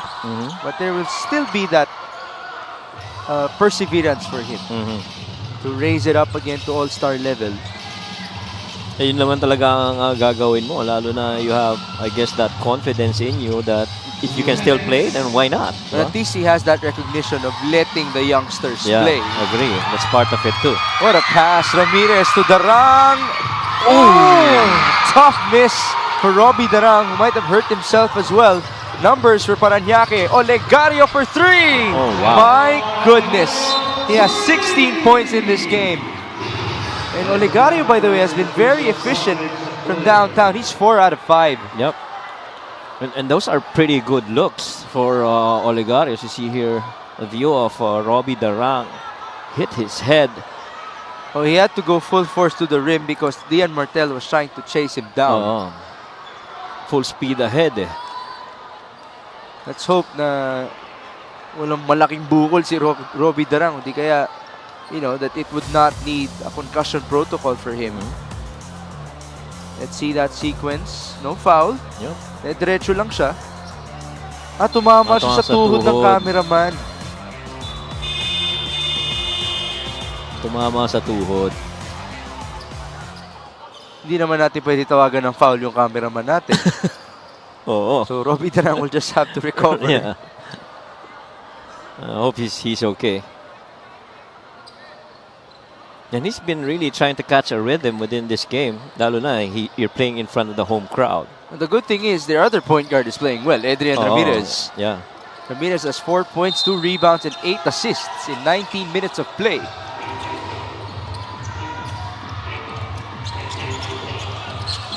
Double teamed. Now it's Ives Sazon. Turning around, cross court, nice feed. Octobre, in and out.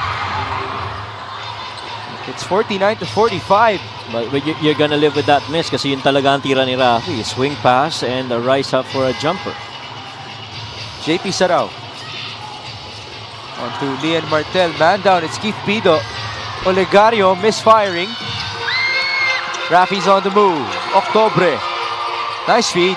Ramirez will score. Napaganda pa. Basket and one. And good recognition. You get a help. Just feed it to the next guy that's free.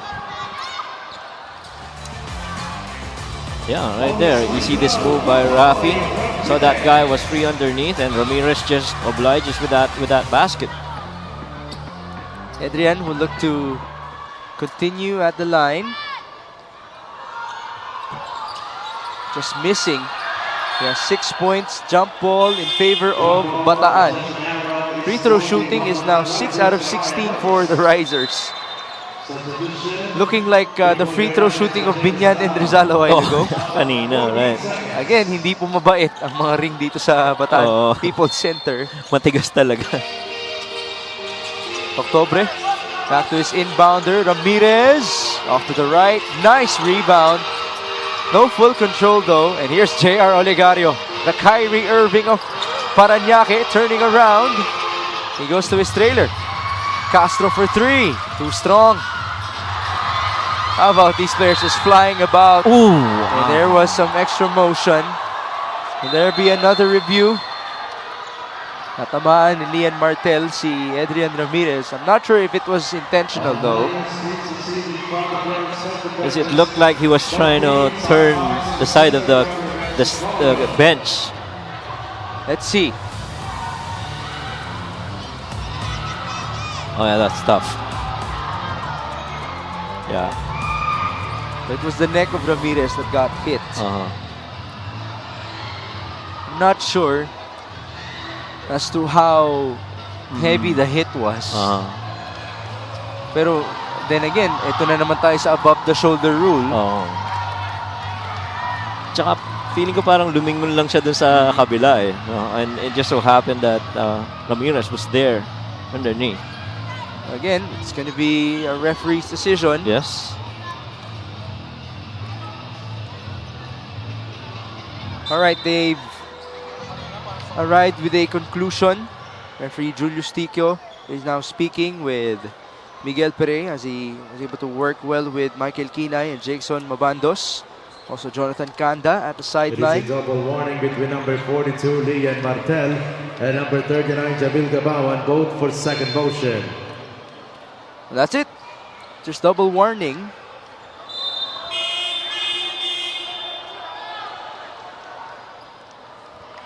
So, we'll get possession. It's Bataan. Full court inbound for Ives Sazon. 36 seconds to go in the third. Castro. James. On to Sazon. Out of time for them. Ives to James.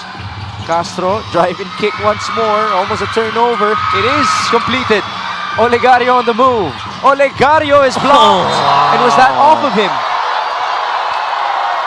What a defensive stop by Sazon. Timed that perfectly. Hindi ganun kadali yun dahil sobrang bilis ng dating ni Olegario eh. And for Let's you see that replay. to time it that way. Real quick right here. Foot race, pero yung timing ng supalpal. And there was a nice smile on the face of J.R. Olegario. An even better reaction from a fan.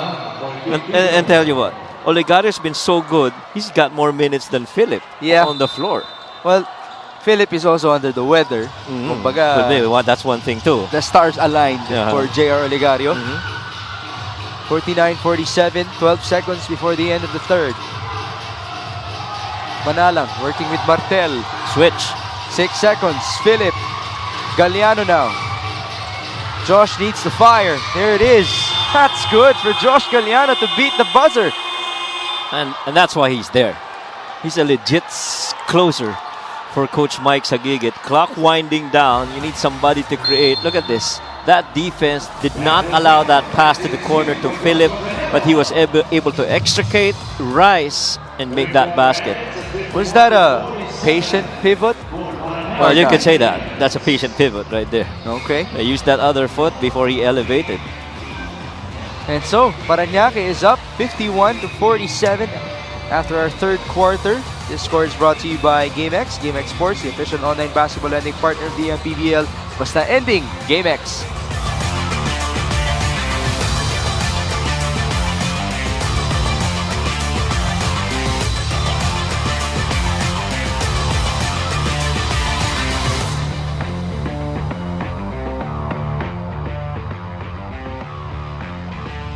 Presenting our Suzuki, muscular and sporty fans of the game.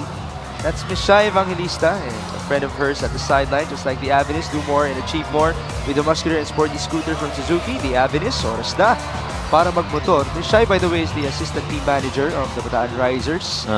She's like the mother to the players of Bataan, making sure that they're well fed and that they have everything that they need to play. Okay, let's talk about the man of the moment for Parañaque, J.R. Olegario. Well, without a doubt, this guy has come of age, and just showing his stuff. What I used to do in street ball, I get to do here right now, and see me rise against these bigger guys and score against them. He told me that his actual MPBL idol is Mac Talio, but Mac is not a little giant. In terms of little giants, he's gonna give credit to guys like Philip Manalang, Keith Pido, and then I brought up one name that he really agreed to, Jeff Yernes. Oh yeah, that's a scorer, a shooter for you in the MPBL, who we can really idolize. That's a good one right there. And the scoring so far, nobody reaching 20 points in a quarter. The closest one was Parañaque with 19 and 15 in the third quarter, and so that's been pretty close. And again, it boiled down to a really strong start by Parañaque, especially with Olegario leading the way. He's been very aggressive. It's just that his height is catching up to him. Against these trees of Bataan. 4 on the shot clock. Galliano. Manalang for 3. Short. Rebound. Ramirez. Foot race. 1-on-1. Ramirez. No layup. Put back for Jamil Gabawan. Clearly makikita mo na si Philip medyo under the weather nga because the way he took that shot didn't have enough elevation, and that follow through really felt short. Oh, another player down. Oh no.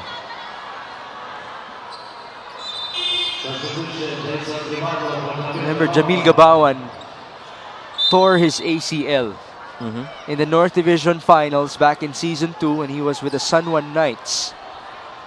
That did not allow him to finish the playoffs, although he was crowned as a champion. He has fought his way back, now representing his hometown. He's been playing hard. Just saw this putback, but we'll have to examine his landing. Ooh. Oh yeah, he was by himself. Remember, in the first half, we saw Ford Ruaya go down, almost in that same spot. Yeah. And I don't think Jamil has missed yet on the field. Let's check that. Yeah, he's 5 out of 5. Yeah. He hasn't missed yet. And he's been pretty good. He has a plus 13, by the way. Yeah. Tatlo sila na may magandang plus minus. Si Ves Sazon and Adrian Ramirez as well. While for Parañaque, it's JR Olegario who has the best plus minus. Plus 8. Okay. Gabawan is now being treated at the sideline. It doesn't look to be as bad, but we'll wait to hear from Gian Llanes later on. Reverse, wow, for Joshua Galliano. He was losing space already. He could have gotten a little rhythm at the end of the third quarter, and he wants to start something here in the fourth. Very able scorer in Josh Galliano. He has 9 points in this game. Octobre, they're down by 4. Rafi to Jeff Santos. 6 on the shot clock, 2-man game. They go on to Ramirez, 1 second. Adrian, tough shot, no bounce. Well, in the same way that Olegario's been trying to introduce himself, ganun rin si Ramirez, trying to, get something going for himself here. That basically became a marquee matchup for us tonight. Oh yeah. Oligares with his 16 points, Ramirez with his 8 dimes. Oduba will score. That's why he got drafted. He's a guy that's solid inside the paint, pero 1-2 dribbles from away, sweet shooting stroke then para dito kay John Oduba. That raises the lead to 6 points for the Parañaque Patriots on the road, 55-49.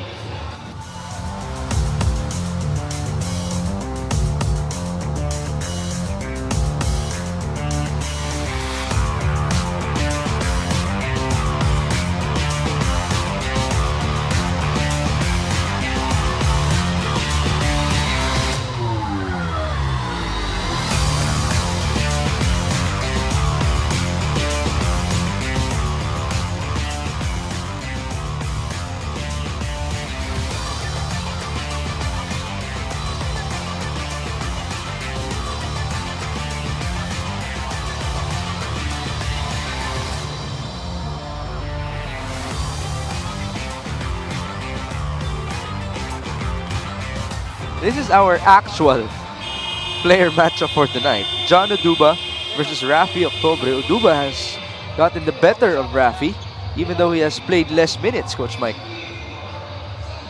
Yeah, and the way that John's been doing it, and Rafi, different parts of the game. Strokes from the outside. John's really more from the inside.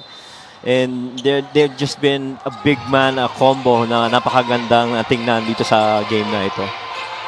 Back with the Risers, down by 6, 8 minutes to go. Sazon for 3, in and out. It's been a while. Parañaque now controlling the momentum. At saka nag-respond talaga yung mga bigs ni Coach Mike on his call for them to be a little bit more aggressive compared to how they did in the first half, especially with Ford going out. This is Joshua Galliano onto John Oduba. Philip Manalang. JR Olegario. Still at it. JR, feet work. Oh, what a layup. That's Kyrie Irving-esque by JR Olegario. Oh my God. That was so good. 57-49. Grimaldo. Sazon, this is big. Too strong. What could have been, Coach Mike, if Bataan made their 2 breakaway layups? Yeah. Remember those 2? Yeah.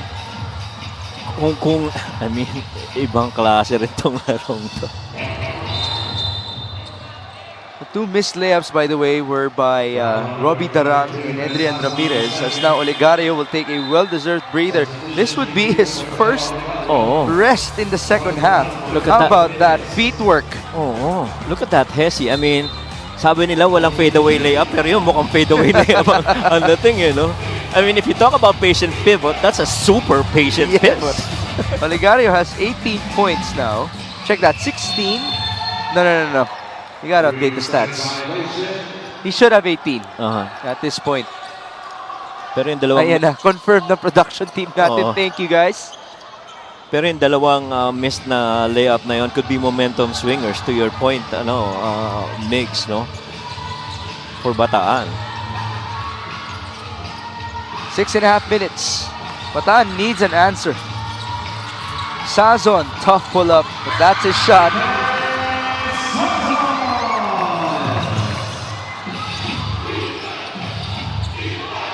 This is John Oduba. Joshua Galliano to Philip Manalang against the zone. 57-51. Manalang, screen by Oduba. Swing it over, Galliano for 3, too strong. Rebound Sazon.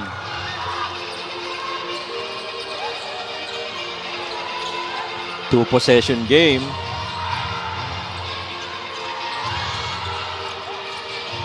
Robbie Daram. Jeff Santos. Rafi Octobre for 3. Way off. Rebound Pido. Oduba stops wisely. Same goes for Philip Manalang. 14 on the shot clock. He wants a clear out. Philip still at it. Oduba popping out for 3. Oh my goodness. How about that? Oduba's now in double figures. He initiated that. He wanted that. Empty ball screen, get out from the corner, and allow me to be the spacer on that situation. 60-51. Octobre to answer back. That's our marquee matchup after all. Yeah, and that's tough for Hernandez. You're playing zone with Rafi on the outside. Di mo pwedeng hayaan tumira lang yun ng ganon. So you gotta close out against him. Back with Philip Manalang. They're up by 6. Oduba. Almost a dribbling violation there. Yeah. And there's a foul. That was pretty close. Fumbled it a little bit.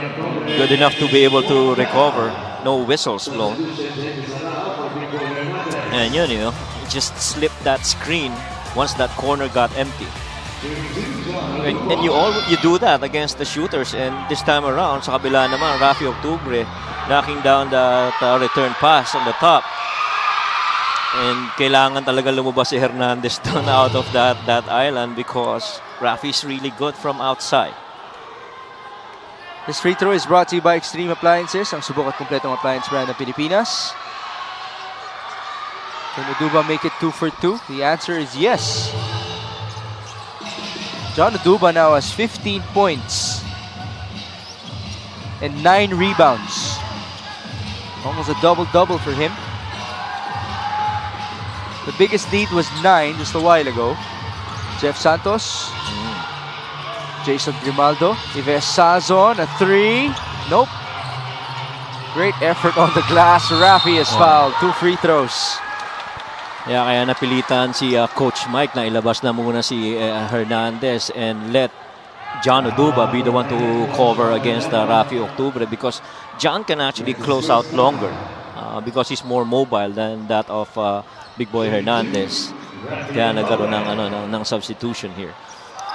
Here's the first free throw for Rafi Octubre. Free throw shooting. 10 misses for Bataan. They have more misses than makes.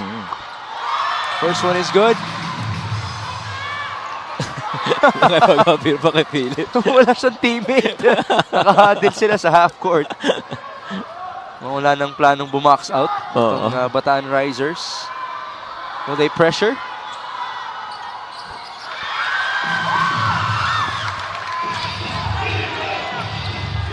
Not so much.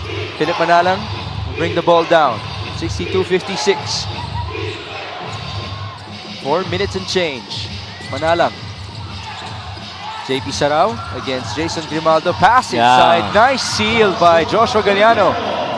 Yeah, that's an advantage kung naka-mid post ka. Yung hindi nasa low block yung poste mo because you can have someone else go on the low block. That time around happened to be Josh Galliano. Really good pass right there between those two bigs. Josh now has 11 points in this game. Grimaldo to Santos for 3. No good. Rebound Galliano. And it's almost a steal. Great recovery by Josh. Manalang slows down. Good defense there by Santos, stopping that momentum by Philip Manalang and allowing his teammates to come in and help out defensively. Blitz by Grimaldo. Manalang, pass inside, Sarao, no foul, but there's the bucket. Touches there. Utuba, hit by Octobre.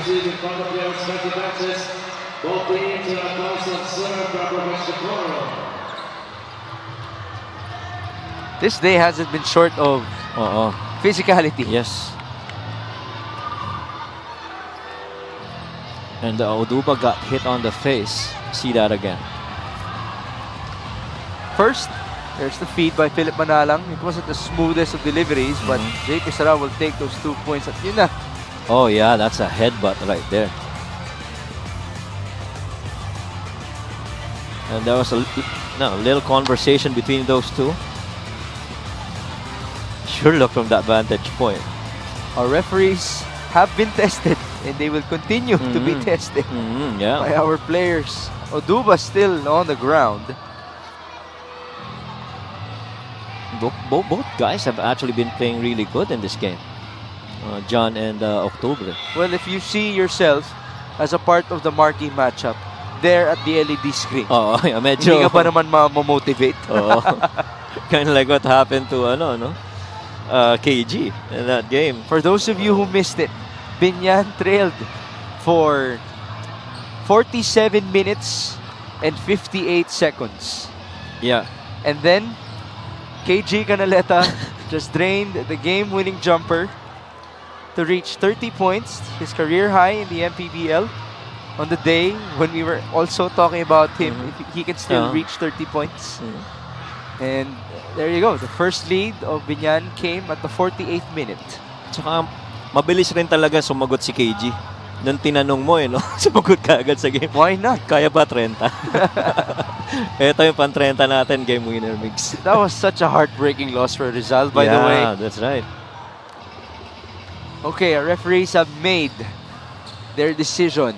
They will speak with Miguel Perey.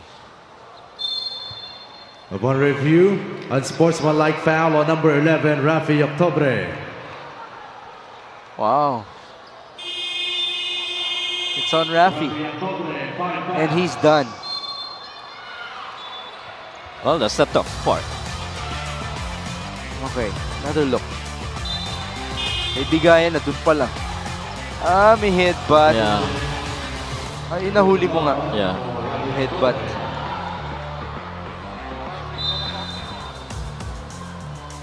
Medyo kwentuhan muna saglit and then there you go. Rafi's done. His matchup, John Oduba is at the stripe. First free throw is no good. By the way, the lead is ballooned. This is the biggest lead for the Patriots.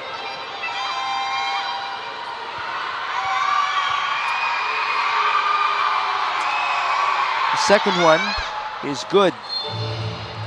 Parañaque, by the way, has a record of 11-7.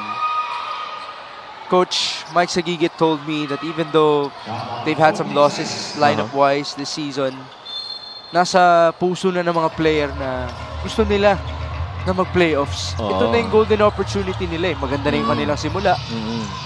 Why not finish as a part of the top 8? JP Sarao, short.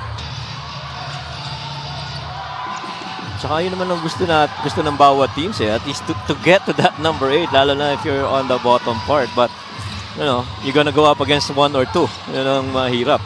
After all, they already know how to win. Correct. Learning from Marquis among others.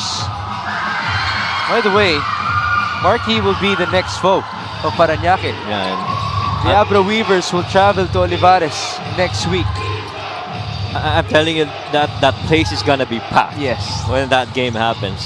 So kung pupunta kayo doon, agahan nyo na. Yes. JP Sarao is fouled. How about Parañaque's ability to close?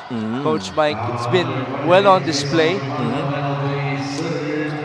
At saka they have enough closers even without Jello Rason in there. You see Joshua Galliano too. They actually have 3 wins by less than 5 points and 9 wins by less than 10 points. That's 9 out of the 11. So, sanay talaga sila sa Dikit close na laban, games. oo. Ang Bataan naman, unfortunately, sanay sila na close games din, pero natatalo sila kadalasan. They're 1-6 in games settled by less than 5 points and 1-10 in games settled by less than 10 points. And they haven't won against a winning team. 0-11. That's right. Yun yung mas mahirap kasi come the playoffs, you know, that's gonna matter. If they reach the playoffs. If they reach the playoffs. As these last 2 minutes are brought to you by GameX. GameX Sports, official online basketball lending partner of the MPBL. Good. Yep. Basta ending GameX. Robbie Darang for 3. No good. It's been a struggle for Bataan. How about that effort by Keith Pido? There's a foul though. And there's just more players going down on the floor. Na-miss nila ang Bataan People's Center. Oo nga.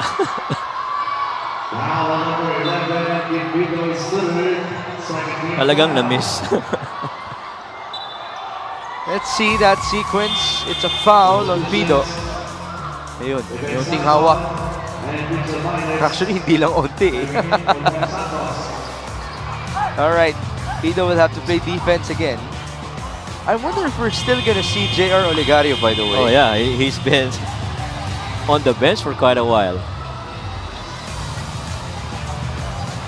There you go. The last look on the JJ Pido. Oh, sorry, not JJ Pido. The Keith Pido foul. Nabaliktad naman ngayon. hindi lang ikaw yung nagkakamali. Pido played a while ago. Yeah. All right. We have a timeout. 68-56. 100 seconds remaining.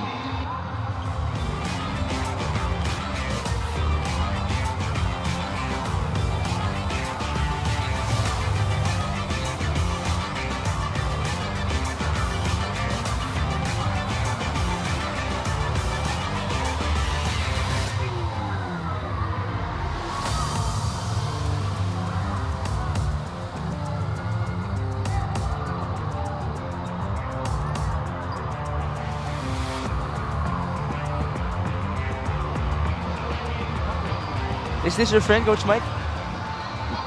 Later. Not yet. Okay. We'll wait for it. Still waiting for it. We have some beautiful people present inside the Bataan People's Center. Yeah. That's Dudley Flores. He's our player back in Sunes Global basketball team. I like that he's forcing himself to look serious at the sideline. You can say hi at the camera. Shy type, Shy type. All right, we shall proceed. 1 minute and 40 to go in this 40-minute affair between Parañaque and Bataan. Ramirez, bounce pass. Gabawan onto Minus. No foul, no basket. Tough save. Minus stepped out of bounds. Yeah, he got very limited minutes too right now. Mitch Minus could get himself into a good rhythm.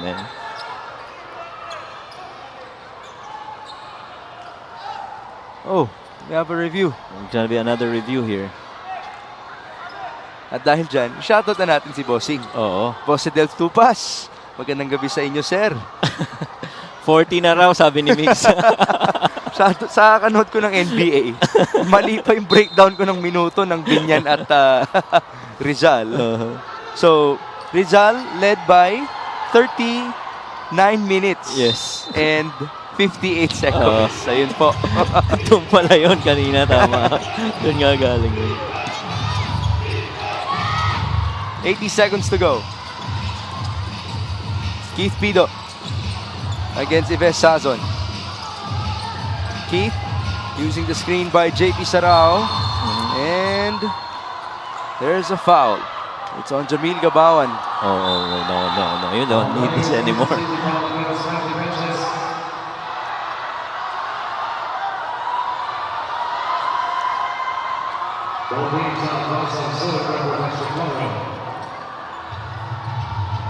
Well, first off, it's good to have Jamil back after going down on what appeared to be a leg injury earlier.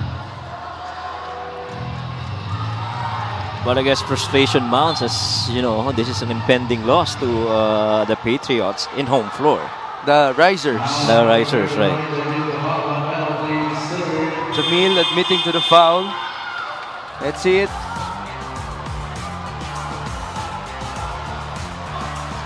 What happened afterwards?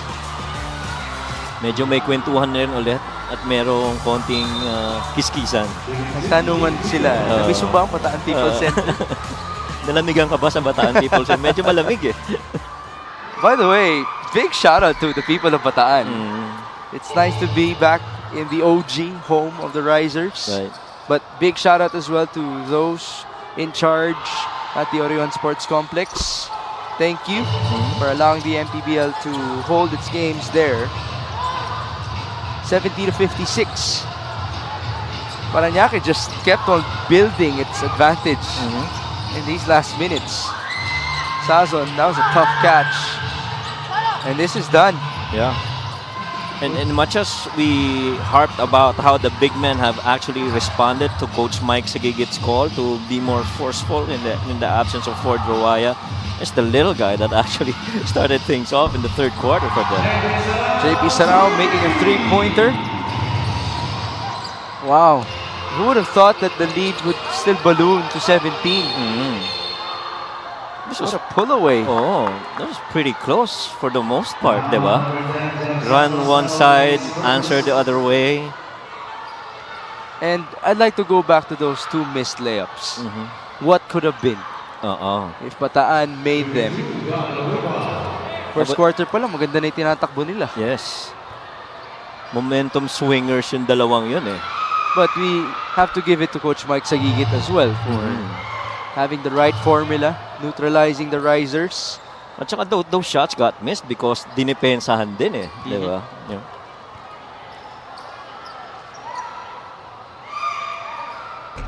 Before we go, let us just once again extend our wishes to Ford Ruaya in terms of his recovery as Chef Santos scores.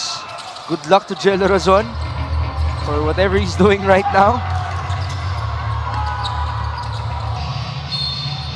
A miss by Sazon, and there should be no shot attempt anymore.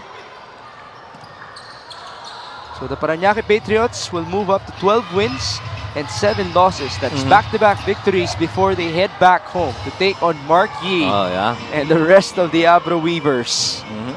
While the Bataan Risers will lose their 6th straight game. They go down to 4 wins and 14 losses. They're now 1-3 at home, 0-1 here at the Bataan People's Center. And this couple of wins for Parañaque would be a good momentum builder heading in that big game against Abra for 2 reasons. It's Abra, and second, you got Marquis, the former teammate, going in there. Well, our best player of the game is no question. Yeah. I want to give shout out to John Aduba. Okay. Who else? JP Sarao also JP did Sarao. good. Yeah. Joshua Galliano. Galliano. But Jer Olegario is our best player of the game, brought to you by Manny Pacquiao's MPBL. 18 points, some highlights with threes and a magical layup for Mr. Olegario. Finally given minutes, extended minutes on the court by Coach Mike Sagigit, and it has paid off. This final score is brought to you by GameX Sports, the official online basketball lending partner of the MPBL. Basta ending GameX. And now we go to Gianna Llanes. JR Olegario of the Parañaque Patriots is our Manny Pacquiao's MPBL Best Player of the Game. He had 18 points actually noong third quarter huddle ng Bataan. Sabi nila, masyadong marami na si Olegario because you were truly unstoppable today. Lalo na ngayon na wala si Jello Razon, ano ang nagbigay kumpiyansa sa'yo na maging isang leader ng inyong koponan? Siyempre, unang-una, nagpapasalamat ako kay Papa Jesus at sa mga coaches namin, sa management namin, na binigyan ako ng kumpiyansa para makapaglaro ng ganito. Ngayon, thank you rin po sa mga taong sumusuporta sa akin na lagi nandyan sa akin, na nagbibigay ng lakas ng loob para i-up nila ako sa mga dati kong down na mga nilalaro. And JR, nakita nga namin na masakit sa inyong koponan nung nakita nyo na si Ford Ruaya ay na-stretcher out of the venue ngayon. Paano nyo siya ginamit bilang isang motivation na manalo ngayon? Ngayon, siyempre, nag-usap kami sa dugout na para nga kay Ford yung game na to, bibigay namin yung best para manalo kami ngayon. And malaki nga ang inyong next game because it's going to be in your home court against Abra. Ano ang magiging mensahe mo sa lahat ng Parañaque Patriots fans? Ngayon, pag lalo namin gagalingan sa mga game namin, lalo na sa parating na home court na naman this coming July 26. Ngayon, lalo namin pagigian namin kontra sa Abra. Sino naman ang gusto mong pasalamatan? Nagpapasalamat nga pala ako sa Parañaque Patriots, sa team owner na si Vice Joan Villaperte at team manager Jamal Vizcara at sa mga sponsor namin kay Okada Manila, C Plus, Aerodrinks, Orange Stop, Vikings, lalo na kay Mayor Eric Oliva, kung Edwin Oliva, sa Patriots, sa lahat sa sumusuportas, lalo sa mga pamilya namin sa Parañaque at sa aking asawa na si Stefan Ligid Vidalo at sa nanay ko na si Bernadita Lopez at sa aking anak na si Harley. Thank you very much and congratulations to our Manny Pacquiao's MPBL Best Player of the Game, J.R. Oligario of the Parañaque Patriots. Back to you, Migs and Coach Mike. Thank you, Gianna. Coach Mike, imagine if J.R. Oligario can play like this on their home floor. That Olivares College Gym would erupt next week. Yeah, Well, sigurado. On Monday, mag-i-erupt din ang Pampanga Brenzigiao Convention Center as the Giant Lanterns take on Batangas City. That's battled between two champions again in the MPBL. But before that, it's Muntinlupa versus Bulacan and then Negros versus Pangasinan. Might I say, I miss that logo of the Cagers looking good. Yeah. Let's see which teams can step up this coming Monday. Thank you for joining us on our return to the Bataan People's Center. Sinulit natin ang ating pagbabalik dito sa venue na to, the OG home venue of the Risers. For Gianna Llanes and Coach Mike Perez, my name is Mix Gomez. At ito po ang Maharlika Pilipinas Basketball League, ang liga ng bawat Pilipino.